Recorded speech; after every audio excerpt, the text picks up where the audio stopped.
Hello everyone, CoinHound here. Are you a collector of items from the United States Mint? If so, what is your favorite item to collect? Is it the annual uncirculated coin set? Or perhaps you prefer the annual proof set or the silver proof set? Or maybe you're someone who likes to purchase coin rolls or coin bags. Maybe you prefer the commemorative coins that the Mint produces, like the commemorative silver dollars.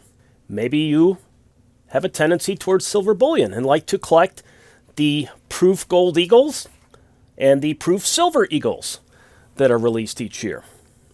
Whatever item it is that you like to collect, I'd be willing to bet for most of you, it's not the presidential silver medals that are issued by the U.S. Mint. They seem to get very little attention, and in my opinion, are a bit underappreciated and underrated.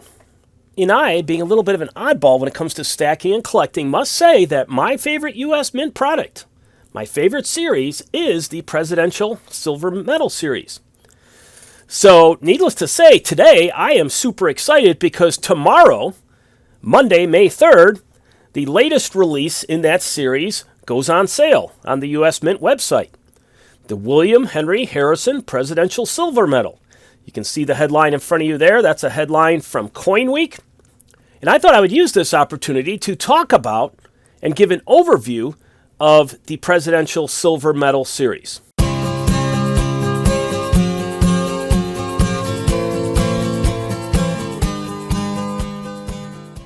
So let's start first with the William Henry Harrison Presidential Silver Medal that is released tomorrow. This is the page on the United States Mint website, which has the product listing for the Harrison medal. As you can see, it is listed there at $65. Now, that price is a little bit controversial because there was a significant price increase over the last 6 months in a number of different U.S. Mint products, one of which was these presidential silver medals. When the Andrew Jackson medal was released in 2020, the price was $46. The first medal of 2021, Martin Van Buren, which was released, I believe, in the beginning of February, the price had been increased to $65, and that appears to be the new price going forward. That is a 40% increase in price and has quite the steep premium over the base silver price. Now, I had done a video earlier, and I will put a link to it in the description, when the Van Buren medal came out, in which I kind of went on what I called a little bit of a rant about the price increase, expressing frustration and puzzlement because I believed that inevitably that was going to put a damper on the U.S. Mint sales of various products. That if you push the prices up too high, less people are going to buy them, and you could even end up making less money in the long run. I'm going to talk about that in a moment. We're going to look at the sales and see what the impact of that was. But before we do that, just a couple other things on the medal here. So as it notes, this honors President William Henry Harrison. Towards the end of the video, I'll give you a little bio of him and what he was all about, one of our lesser-known presidents, more well-known for what he did in life before becoming president than what he did as president. So these silver medals are 1 troy ounce. They are 3/9 fine silver. As you can see there is no mintage limit or product limit. William Henry Harrison is the 9th president of the United States, so this is the 9th medal. The previous presidents, the previous medals that were released, all remain on sale on the U.S. Mint website. So you can go in and get George Washington, Thomas Jefferson, John Quincy Adams. They all remain on sale, and there are no limits listed. Now, I don't know exactly what that means, and if anyone does, they can throw a comment down below, but I don't know if that means that they print up a big batch of them and they just sell them until they run out, and that running out could take a few years, or if they print a new batch of them every year. I don't really know. And I haven't been able to find any information on that. So anyways, $65, 1 troy ounce, 3/9 fine silver, mintage limit, product limit, none. Now, back to my original thought on the price. And looking at the sales of presidential silver medals. So this sales chart is from coinnews.net. And it's from the last. It's a chart that was issued in the last week or two. I think it was in the last week, and it basically gives updated sales on the presidential silver medals. And as you can see, the very top one there is the Martin Van Buren Presidential Medal. And then they worked their way backward in order of the presidencies, although for some odd reason, George Washington is flipped with John Adams. Not sure why that's the case. But anyway, so I went on this rant in February, and I'm like, okay, it's going to depress the sales. And if you look at the sales there, you can see Martin Van Buren has sold 10,687 medals, or the Mint has sold those medals, since February. That is below the total for Andrew Jackson of 13,700. But remember, Jackson's been on sale for a year, not just a couple months. So that's not really an apples and apples comparison. If you do go in and look at apples to apples and you look at their first week of sales, it is very interesting because Martin Van Buren, his sales the very first week were 9,700. Andrew Jackson's were about 9,000. So the Martin Van Buren medal did better sales-wise, even though the price had been jacked up 40%. Now that surprised me, and I was looking at it, and I'm like, wow, Martin Van Buren's a lesser-known president than Andrew Jackson, although granted Jackson is a bit of a polarizing figure in our modern era. The price increase doesn't appear to have hurt the sales at all. And so I guess the U.S. Mint was right, and I was wrong. And Silver Wolverine, who has a really good channel dealing with a lot of U.S. Mint issues and news, he had a video recently talking about the silver proof set and how there had been a lot of speculation that the jacking up of price on the silver proof set for 2021 would dampen or depress sales on that. And looking at the latest numbers, it doesn't appear that was the case there either. So it appears that people are going to buy, I don't know, I don't want to say no matter the price, because I'm sure there's some point at which people would stop buying, but these recent increases don't seem to have had that effect. All right. It seems very, Martin Van Buren did better in his first week than the $46 Jackson, and he still has a good 9 months to try and reach the sales total that Jackson had in his first year or so. So that's very interesting. And then just looking at the sales in general, you can see that the most recent medals are generally sell about 13,000, and at least that's what they've done so far. The first three medals, Adams, Washington, and Jefferson, listed out of order there, they were much more popular. Washington, not surprisingly, the most popular at 27,000, then Adams at 20, and Jefferson at 19, and then you had a drop off after that. Okay, so that's kind of the sales numbers. You can decide whether 13,000 is a limited mintage or not. I think compared to a lot of mint products it is. But as I said, I don't think these silver medals are super popular. So it is what it is. Now, moving on. This is what the medals look like. This is a photo of the John Quincy Adams medal. And I do have all of them that have been issued so far. I just started a few months ago, so I actually had to go back and retroactively buy them. And I was doing it after the price went up. So I went onto the secondary market, and I generally got them for, $47 to $50 each, which is a good bit below the $65 on the website now.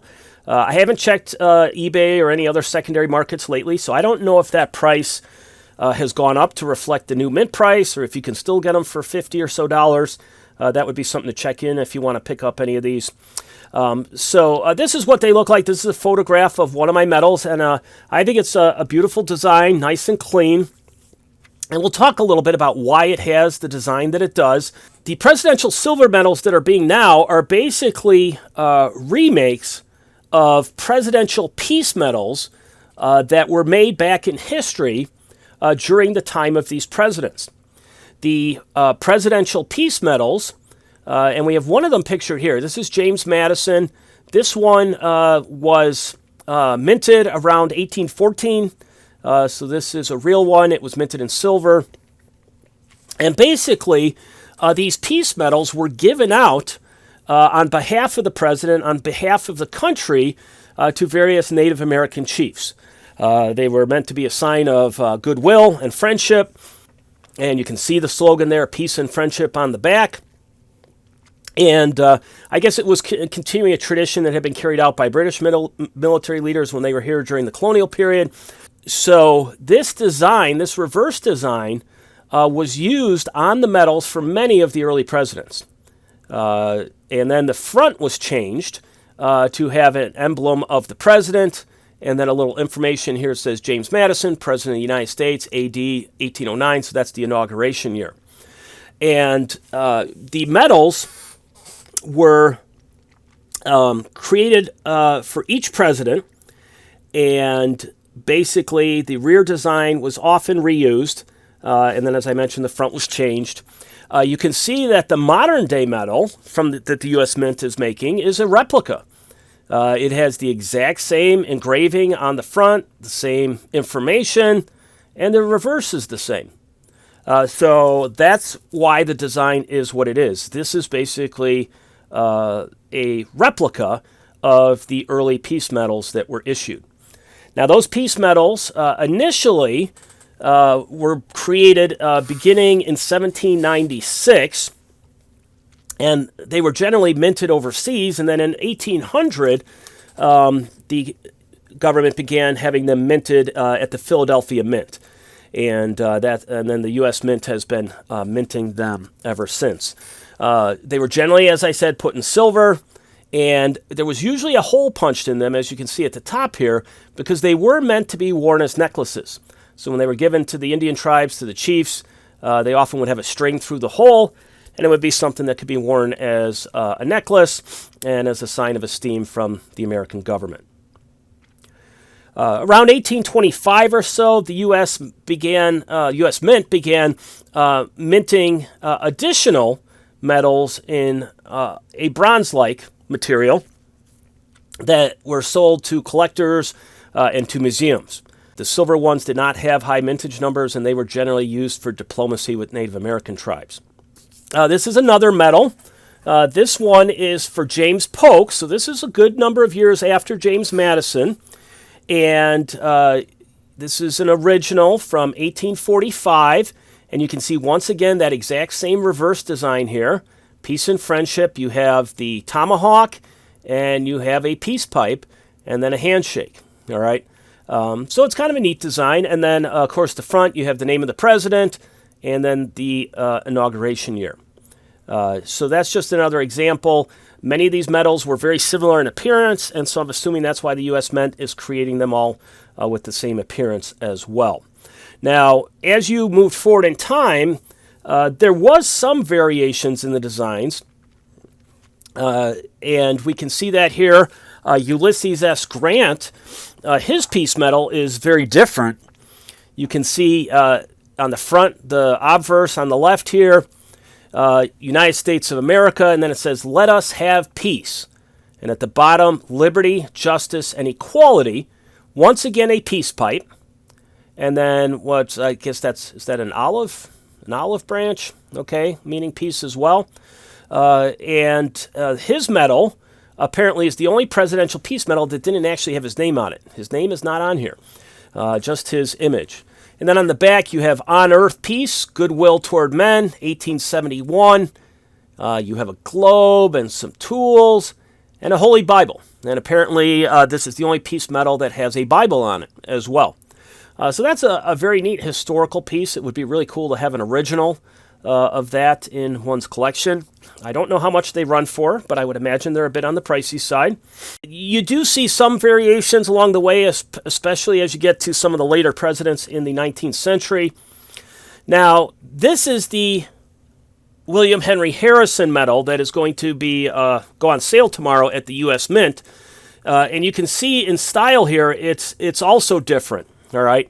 And one of the interesting things about William Henry Harrison is that he had the shortest presidency of any American president.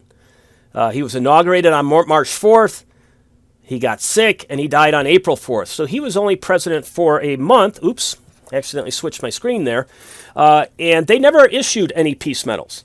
Apparently, just to give you a little of the background, peace medals were issued for all presidents except for John Adams and William Henry Harrison. John Adams used basically the remainder of Washington's medals, and that worked well because at that time the image of the president wasn't on it. So it wasn't specific to Washington necessarily.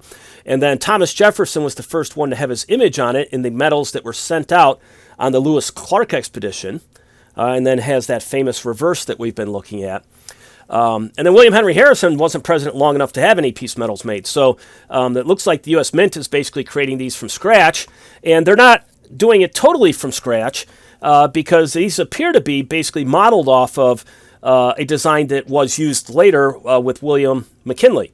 If you look at McKinley's design here, you can see it's very similar. The image, just the name, and then on the backside, some laurel wreaths, and then the inauguration of the president, March 4th, 1897. And then for Harrison's, as we go back here, you can see they did add the death date in, as you see. And I think this is actually a beautiful medal, beautiful design, and I can't wait to get it. I have an enrollment for the Presidential Medal Series, so I don't have to worry about getting online and ordering them when they come out. And I don't know that's a huge concern anyways, because they don't tend to sell out, obviously. But I don't have to do anything. It'll just charge my credit card, and it'll show up in hopefully a few days, and I'll be very excited. And I did order 2 of them, and yes, they are pricey, but sometimes I just say, hey, if I like something, I got to get it, okay? And I'll have one for my permanent collection, and I'll have an extra one that I can do something with, give to someone, sell, whatever down the road if I need to. Who knows, maybe someday they'll become popular. Anyways, so looks like it's based on the McKinley medal. And then just tell you a little bit to close up here about William Henry Harrison, in case you don't know much about him. As I noted, he was the 9th president of the United States. He was inaugurated in 1841. He succeeded Martin Van Buren. Martin Van Buren was a one-term president, lost to William Henry Harrison in the 1840 election. So Harrison is an interesting fellow. He was born in 1773. He lived to 1841, which made him, I guess, 68 years old, so he was a bit on the older side. Interesting family history. His father, Benjamin, was a governor of Virginia and a signer of the Declaration of Independence. And I have a misprint on the screen. I do apologize for that. I don't like that I didn't catch that. His grandson, Benjamin, not his son, his grandson, Benjamin, was the 23rd president. That is something I did not know until I visited Benjamin Harrison's home in Indianapolis a couple years ago. And I was really kicking myself. How did I not know that? Obviously, I knew that there were 2 father-son presidents, the Adams family and the Bush family. How did I not know there was a grandfather-grandson president? William Henry Harris had a distinguished military career. He fought in the Battle of Fallen Timbers in 1794, the Battle of Tippecanoe in 1811, which was a battle against the forces of the Indian chief Tecumseh and his brother Prophet. And he won fame through those military exploits. He became a governor of the Indiana Territory. Later, he served in the House of Representatives and the U.S. Senate from Ohio. And then finally was elected U.S. president as a member of the Whig Party. So quite a distinguished career, but unfortunately, that presidency cut very short, just a month into it. At that point, his vice president, John Tyler, became president. This was the first time in American history that a vice president had to succeed a president, and there was some controversy there regarding the constitutionality, the mechanisms, and all that. But John Tyler took over and became president, and he, of course, will be the next presidential silver medal in the series. I do believe that's scheduled to be released. I don't think they've set a date, but I think the plan is that it'll be released a little bit later this year. Anyways, that is it, folks. I hope you enjoyed this journey through the history of presidential silver medals and a brief look at William Henry Harrison. And who knows, perhaps I have sparked a little bit of interest in those presidential silver medals with at least a few of you. As always, thank you so much for your support. This is CoinHound, signing out.